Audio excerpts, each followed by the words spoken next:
Hello, everyone, and it is my pleasure to introduce our next session with Alannah Wrynn and Shane Nolan. Alannah is a 17-year-old climate change campaigner. She's also a sixth-year student from Dunmanway in West Cork. Outside school, her roles include chairperson for the Cork County Youth Council, and that's from 2021 to 22. She spearheaded projects that support both gender equality and education. She has been a delegate of the National Youth Assembly and is an active member of Fridays for Future in Cork for a more just transition to sustainable methods of food production and protection of Ireland's biodiversity. Growing up on a farm, the natural world plays an important role in her life, and she's passionate about climate justice. She's spreading hope that farming can be a sustainable industry. Dear colleagues, Alannah is joining us today in conversation with IDA's Shane Nolan, who is divisional manager for a number of our divisions, including Global Marketing Comms, IT, Secretariat, Corporate Governance, Legal Services, and Global Facilities. This conversation is going to focus on youth activism. And with this, Shane, may I request you to take over from here?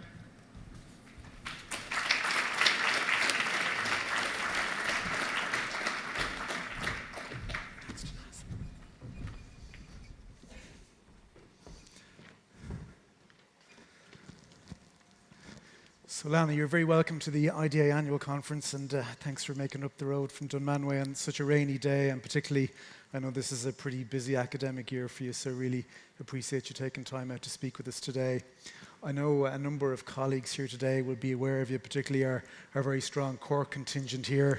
But for anybody who hasn't kind of read articles that you've been involved in or attended speaking sessions like this, can you give folks a little bit of a sense of your background? I know Tanaz has covered some stuff, but just a little bit of your background and kind of what's brought you into kind of youth activism. So kind of, as already been said, I'm a 17-year-old activist from West Cork.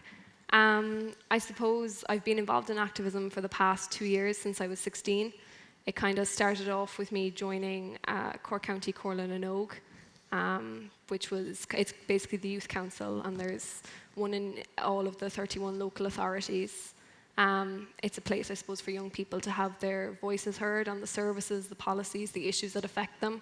And I suppose for me, that's where it all started off, and it kind of went on from there. And since then, I've been involved with the YMCA as well, doing a lot of youth work and kind of, as was already mentioned, projects on education and gender equality. Climate's been a big focus, I think, for me, and certainly since getting involved with Fridays for Future, I've had the opportunity to work, I suppose, with a whole range of different people on the topic of climate and particularly, I suppose, sustainable food production. Super. And in terms of your introduction to youth activism, Alannah, was there something that kind of triggered your interest in it, or like a lot of your kind of peers who get involved in it, was it a chance to have a voice when things like electoral influence maybe aren't quite available to you yet? Yeah, I think for me joining Corla was very much kind of out of the blue. I was in TY, and I think at the time we were kind of in between lockdowns. We were in school. And one of the teachers came in and asked, was anyone interested in joining? And I didn't really know what it was or what was involved, but I didn't really have anything better to do, so I got involved. And I suppose it's completely changed my life since then. I suppose as to any issues that I really wanted to discuss, I think education was the big one for me, because I suppose it was the issue that I was surrounded by every day in school. I suppose I was a bit disillusioned with the education system, and I was certainly bored in school a lot. And I definitely wanted to have my voice heard in a way that I felt wasn't available to me at the time. I think a lot of young people, particularly if they're not that interested in school, kind of feel a bit like they're in a waiting room, kind of waiting for life to start, to go to college or to whatever the plan is. I think for me, I was sick of waiting. And I think for me, Corla was a place where I could kind of get involved. I was always interested in current affairs and such, but I was more of a passive observer, kind of listening and watching as opposed to really being involved. And I wanted that chance to get involved. So yeah. Very good. And as you looked at kind of youth activism and some of these initiatives or organizations, do you think that probably now, more so than any point in the past, youth activism has power and clout, and there is a real opportunity to make a difference and have your voice heard? And I'd be interested in how you think things like technology and maybe social media have helped youth activists get their message and their voice out there.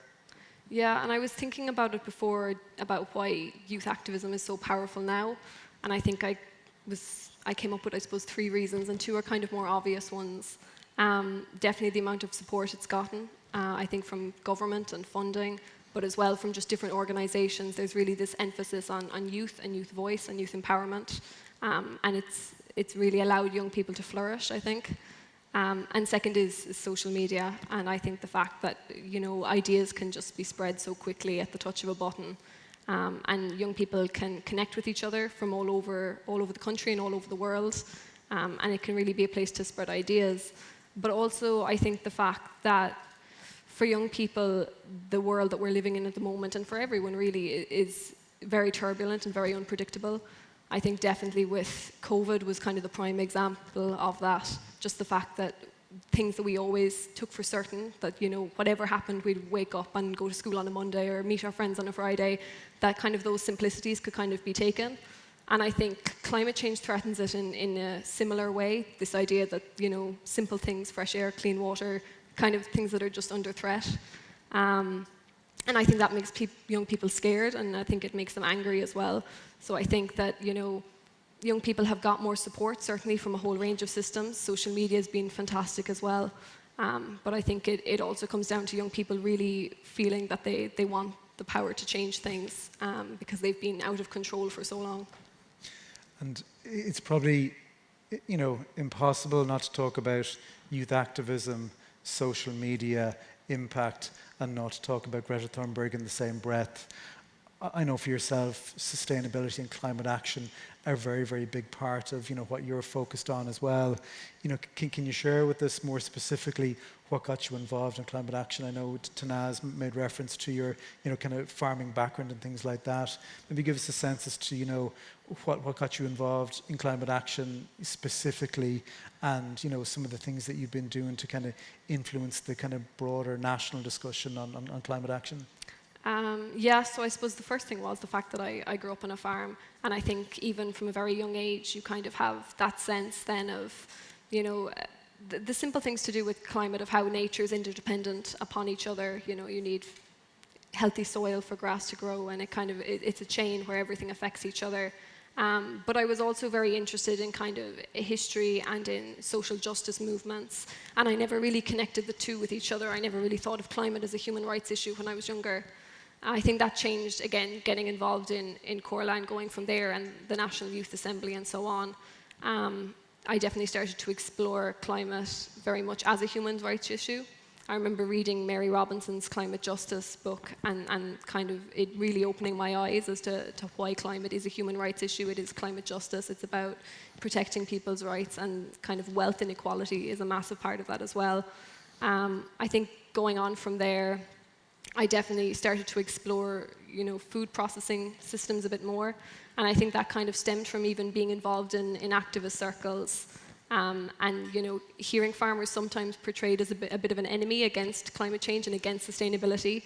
And I didn't agree with that, and I didn't think it was a fair portrayal. So I think that was probably what prompted me to get more and more involved. Since then, statistics are shocking, even the fact that we waste 1/3 of the food that we produce. And that's enough food to end world hunger. I think that I got more and more involved because of statistics like that, and because it very much was something that I'd grown up around, and I could very much see that it was something that needed to change. Through the National Youth Assembly, I've been involved in the Irish Conference on Climate and on Rural Development, and had the chance, I suppose, to input as to what specifically I think needs to change. And I know, Alannah, you've very kind of interesting and very, very kind of clear and straightforward ideas around, I suppose, the interdependency between food production and supply chain and retail, and the whole concept of economic fairness, and how that can then facilitate, climate interventions by the farming community. Yeah, I think, it would be a huge mistake to look at like climate as not an economic issue. I mean, it's especially from the farming perspective, it's first and foremost economic. Farming is a business. And yeah, when you look at climate and climate justice, a huge amount of it is kind of being able to connect the environmental with the economic, with the social. I suppose the example that I can give is very much the inequality within the farming system. I mean, usually most of the profits, I suppose, are kept very much by factory cartels and supermarket retails, like especially when it comes to sheep and beef farming. I would notice it a lot. And I suppose it's exploring why farmers don't get a fair price for the food that they produce, and then how that impacts their ability to be able to make sustainable choices as well when it comes to how they farm. And it's also social as well. It's also about cohesion and bringing people together. I think for me, definitely, consultation is probably the most important part of that. I think it's something we kind of overlook. Most of the time people just want to have their voices heard and they want to be listened to and respected, and usually when they disagree with something, half the time it's because they haven't actually had a chance to talk about it. So yeah, I think that would be my answer. I want to maybe change tack a little bit and just bring you back to a point that you mentioned, which I thought was a really kind of interesting point, and that is, in a lot of your peers and those involved in climate activism, they don't see it as a standalone issue. It's very much, as you say, connected to climate justice and economic or social justice. Do you think that this, I suppose, joined up perspective is kind of unique to your generation because all of these aspects are critical to your future? Yeah, I don't think it's completely unique to our generation, but I definitely think it's stronger among the younger generation, and I think it's probably because we're living in a globalized world and it's what we've grown up in. And we can see, even looking at the news, how an economic disaster in one country can have complete social disasters in another, and vice versa, and how the environment in one country affects another. And again, social media has a massive impact on that as well. The fact that we're flicking through TikTok or whatever else, and we're able to see how what's happening in one part of the world has completely different effects on the other. I think it's a kind of attitude we all need to look at more, especially when it comes to climate, not seeing our country and the climate kind of changes that we have to make to how we interact with climate as a standalone issue. It's part of a global movement, and it has to be, or it won't work. And I was struck when you said, that when food producers and food retailers and food distributors, they all need to work together to solve the climate challenge, but in many cases, various parts feel that they're not being listened to or not being heard. Like, how important do you think that the youth perspective is when it comes to climate action? And I suppose by extension, how important do you think it is that different generations learn from each other? Yeah, I mean, I think we all bring something different. I think young people are incredibly creative and innovative. They kind of want to change the world, and I think that's great. On the other hand, then, older generations, they have experience and wisdom, and they've worked in sectors for their whole lives, and they have a lot to pass on to the younger generation. But I think if it becomes alienated, where it's one generation against another, or the older generation have caused the climate crisis and now we have to fix it, and that kind of narrative can be quite damaging, because it really comes down to, this is all of our problem and we all have to fix it together or nothing will happen. And how important then, and this is probably a little bit more relevant to kind of us here today, given what we do, how important do you think it is for governments and corporations to engage with youth and to engage with the youth voice before they become like active voters or attractive customers? Yeah, I mean, I think what's most important to say is that young people are consumers already. Half of us are working part-time jobs. We are buying, we're spending, and we're being taxed. And I suppose the whole point of that then as well is that if we're allowed to contribute economically, we have to be allowed to contribute politically as well, or you end up having just this huge power imbalance. But yeah, I think young people want to be heard and they want to have their perspectives listened to, and I think that it's something that kind of needs to happen. And again, when it comes back to working together as different generations, we have a lot to offer, and we recognise that older generations have a lot to offer as well. And when we work together, we can actually achieve a lot. So I think that it's really important that organisations do listen to young people and do take their opinions on board, because we do have opinions. And just on that again, how important do you feel that the authenticity of that engagement is there? You know, like I think, and you've been kind of quoted on this before, there are organizations that maybe pay lip service to engaging with the youth voice. You know, is it something that the youth voice sees straight through very quickly? Is, you know, the authenticity of the engagement, is that as important as the engagement itself? I would say it's nearly more important than the engagement itself. I mean, young people, I think, are used to the idea of organizations coming in and, you know, having one consultation with them and then never hearing from them again. And it's something that I think they're suspicious of.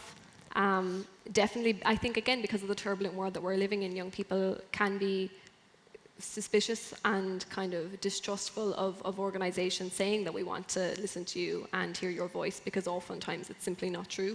It's something that looks nice to be read, that we listen to young people and we consulted young people. But yeah, consultation, it's a long process, and it's something that's kind of built over time. Talking to young people, asking for their ideas, but then also, you know, making sure that young people know where the information that you're gathering is going to actually be used, and then coming back and feeding back and working together in partnership. And I think that that's what young people are looking for, some form of partnership where it's a long-term relationship as opposed to just a short-term consultation that in the end doesn't really mean that much. Yeah, that it's meaningful. Yeah.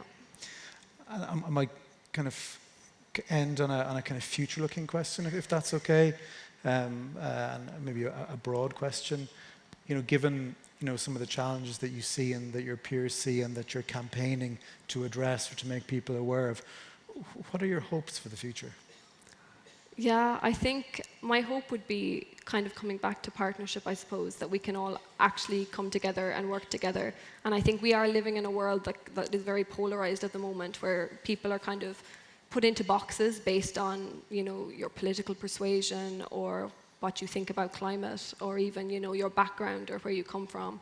And I think that if we're going to really achieve anything, that it has to be through partnership. And I suppose I'd make reference to the Sustainable Development Goals as well. And for me, my favorite and what I think is the most important one is partnership and working together and being able to, again, consult and form groups where it's not just young people and it's not just older people, but it is a partnership between the two. Super. That's a very nice way to finish. I think on behalf of all of us, we've heard a perspective today that we don't ordinarily hear, which is really good. I think we've learned a lot. I think we're going to see a lot more of you in our lives in the future as well. And again, really appreciate you taking time out, Alannah. I know it's a crazy busy academic year for you now, and wishing you every success academically and where you take the different initiatives from here. Thank you very much. Thank you.